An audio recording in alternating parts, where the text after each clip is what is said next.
In this video, I'm going to show you how to add a second SmartThings hub to your SharpTools. Maybe it's a friend's or a family member's and you're helping them set up something, or maybe it's just a different property that you own.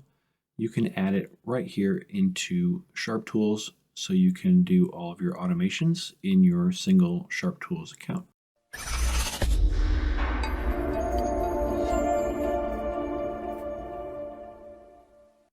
Hi, this is Justin from Simply Smart, where we make smart home technology as easy as 1, 2, 3. So if you're interested in smart home technology, consider subscribing for more content like this. Also, check out the video description on the 3 simple steps to start building your ultimate smart home.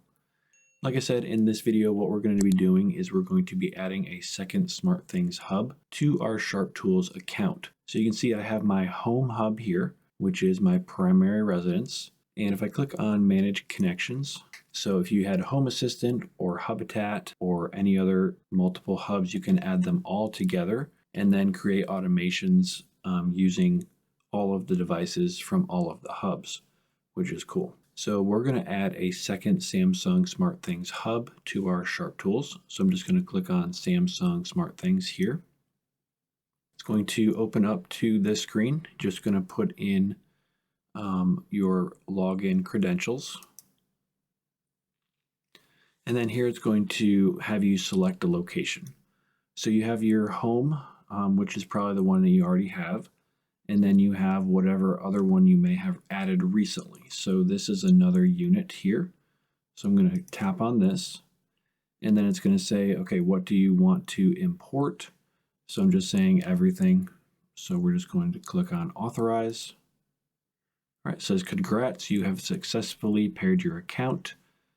All right, now you can see here under our authorized locations, we have home, which was already there before, and now we also have unit 27A. So that was how you would add a second location. Now, if you go into that location, you can just tap on the 3 dots to the right here. You can see these are all of the devices at that location. So these are the things that I just set up today. Got a different SmartThings hub, set it up at that unit, and then I added all of these devices so I can do some basic automations. So that is basically all you need to do. Now, say if you were just helping a friend or helping a family member, you can always disconnect this hub from your SharpTools if you no longer need it. And obviously you could set up a separate SharpTools account for that hub as well. But if you want to have it all together, I would recommend just keeping it like this. And then what I'm going to do is when I create my rules, I'm going to start them out with, say, a 27 and a dash. That way I know it's a rule for unit 27A. All right, so there is one other thing I want to show you in the rules engine. So if you were to go into, let's just go into this test rule that I have here. And when I go to add something, it's going to add a device. Now, when you go to choose a device, it's going to separate your devices by your hub. So you can see my home hub is here. And if I scroll down, here we go. Here is my unit 27A hub. When you're adding things to rules, you want to be sure that you don't add something from this unit, like this front lock, and thinking that it's going to be doing something at your front lock at your house.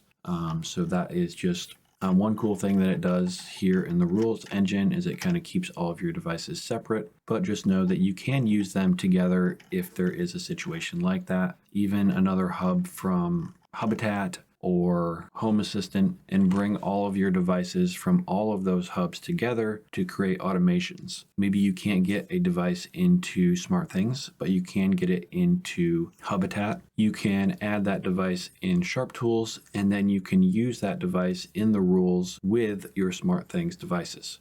So it's another way to get all of your stuff together, but it's also another way to manage multiple locations. And I'm going to start adding a SmartThings hub to all of my different locations. That way I have better control over what is going on in those locations. So I hope you found this video helpful. If you did, don't forget to like, share, and subscribe. If you have any questions, just leave them in the comment section. I read and respond to every single comment. Also check out the other videos on the screen now, and I will see you in the next video.